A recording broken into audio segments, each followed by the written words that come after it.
Good morning, good afternoon, good evening, good night, depending on, where you are in the world. This is Gloria White Nanny Dog coming to you from Utah, USA. Today we are back in the complete Apocrypha in the book of Esdras, and we are in chapter 4, and our curiosity hopefully will be quenched. Then the second that had spoken of the strength of the king began to say, O sirs, do not men excel in strength that bear rule over the sea and land, and all things in them? But yet is the king stronger, and he is their lord, and has dominion over them, and in whatever he commands them they obey him. If he bid them make war the one against the other, they do it. And if he sends them out against the enemies, they go and overcome mountains, walls, and towers. They kill and are slain and transgress not the king's commandment. If they get the victory, they bring all to the king, as well as the plunder, as all things else. Likewise, for those that are no soldiers and have not to do with wars, but use husbandry, when they have reaped again that which they had sown, they bring it to the king and compel one another to pay tribute to the king. And he is but one man. If he commands to kill, they kill. If he commands to spare, they spare. If he command to strike, they strike. If he command to make desolate, they make desolate. If he command to build, they build. If he command to cut down, they cut down. If he command to plant, they plant. So all his people and his armies obey him. Furthermore, he lies down, he eats and drinks and takes his rest. And these keep watch around him. Neither may anyone depart and do his own business, neither disobey him in anything. O sirs, how should not the king be strongest, seeing that in such sort he is obeyed? And he held his peace. And then the third, who had spoken of women and of truth, who was Zorobabel, began to speak. O sirs, is not the king great, and many, and men are many, and wine is strong? Who is it then that rules them, or has the lordship over them? Are they not women? Women have borne the king, and all the people that bear rule by sea and land. Even of them came they, and they nourished them up that planted the vineyards, from where the wine comes. These also make garments for men. These bring glory to men. And without women can't men be. Yes, and if men have gathered together gold and silver and any other goodly thing, and see a woman which is comely in favor and beauty, they let all those things go, and gape after her, and even with open mouth fix their eyes fast on her, and have all more desire to her than to gold or silver, or any goodly thing whatever. A man leaves his own father that brought him up, and his own country, and joins with his wife. And with his wife he ends his days, and remembers neither father nor mother nor country. By this also you must know that women have dominion over you. Do you not toil and labor and toil and give and bring all to women? Yes, a man takes his sword and goes out to make excursions, and to rob and to steal, and to sail upon the sea and upon rivers, and looks upon a lion and walks in the darkness. And when he has stolen, plundered, and robbed, he brings it to his love. For that reason a man loves his wife better than father or mother. Yes, many there be that have run out of their wits for women, and become bondmen for their sakes.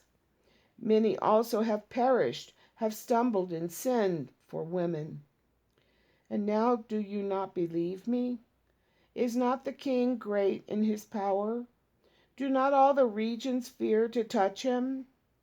Yet did I see him, and Epame, the king's concubine, the daughter of the illustrious Bardicus, sitting at the right hand of the king, and taking the crown from the king's head, and setting it upon her own head. Yes, she struck the king with her left hand, and wherewithal the king gaped and gazed upon her with open mouth. If she laughed upon him, he laughed also. But if she took any displeasure at him, he was fain to flatter, that she might be reconciled to him again. O sirs, how can it be but women should be strong, seeing they do so? Then the king and the nobles looked one upon another, so he began to speak concerning truth. O sirs, are not women strong? Great is the earth, high as the heavens, swift as the sun in his course. For he encircles the heavens round about, and fetches his course again to his own place in one day. Is he not great that makes these things? Therefore great is truth, and stronger than all things. All the earth calls upon truth, and this heaven blesses her. All works shake and tremble, but with her is no unrighteous thing. Wine is unrighteous, the king is unrighteous, women are unrighteous, all the children of men are unrighteous, and unrighteous are all such their works, and there is no truth in them. In their unrighteousness also they perish. But truth remains and is strong forever. She lives and conquers forevermore. With her there is no accepting of persons or rewards, but she does the things that are just, and refrains from all unrighteous and wicked things. And all men do well like of her works. Neither in her judgment is any unrighteousness, and she is the strength, and the kingdom, and the power, and the majesty of all ages. Blessed be the God of truth. And with that he held his tongue.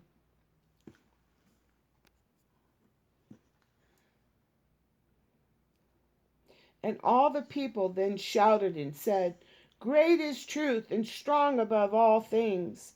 Then said the king to him, Ask what you will, more than is appointed in writing, and we will give it to you, inasmuch as you are found wisest, and you will sit next to me and be called my cousin.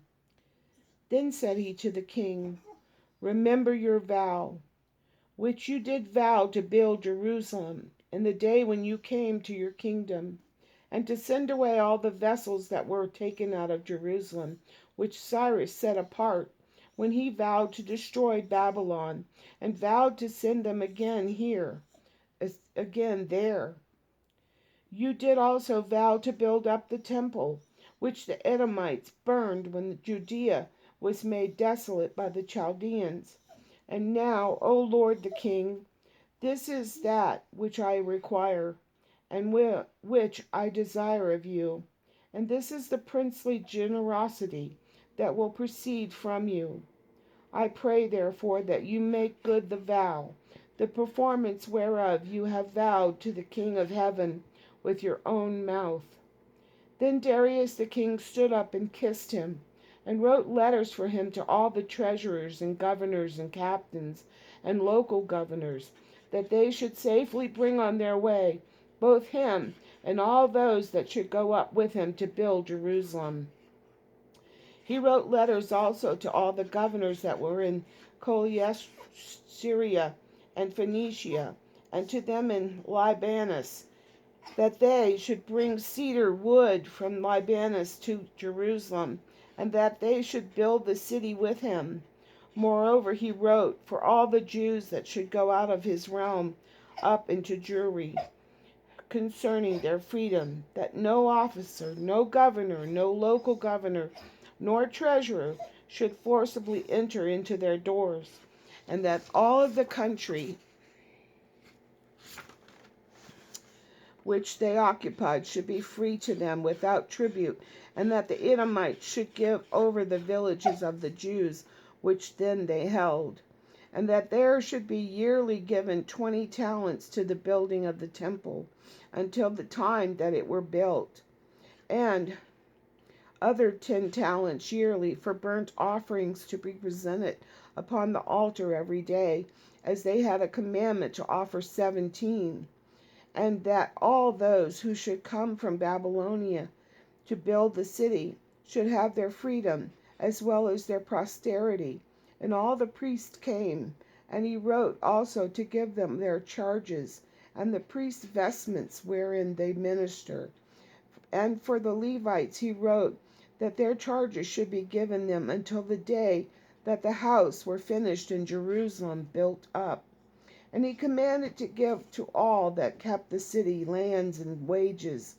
He sent away also all the vessels of Babylon that Cyrus had set apart, and all that Cyrus had given in commandment he charged also to be done, and sent to Jerusalem. Now when the young man was gone out, he lifted up his face to heaven toward Jerusalem, and praised the King of heaven, and said, "From you comes victory, from you comes wisdom, and yours is the glory, and I am your servant. Blessed are you, who have given me wisdom, and to you I give thanks, O Lord of our fathers." And so he took the letters and went out, and came to Babylon, and told it all his kindred. And they praised the God of their fathers, because he had given them freedom and liberty to go up and to build Jerusalem and the temple, which is called by his name.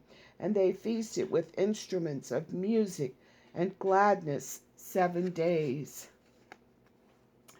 Wow. Well, Marley, you were right.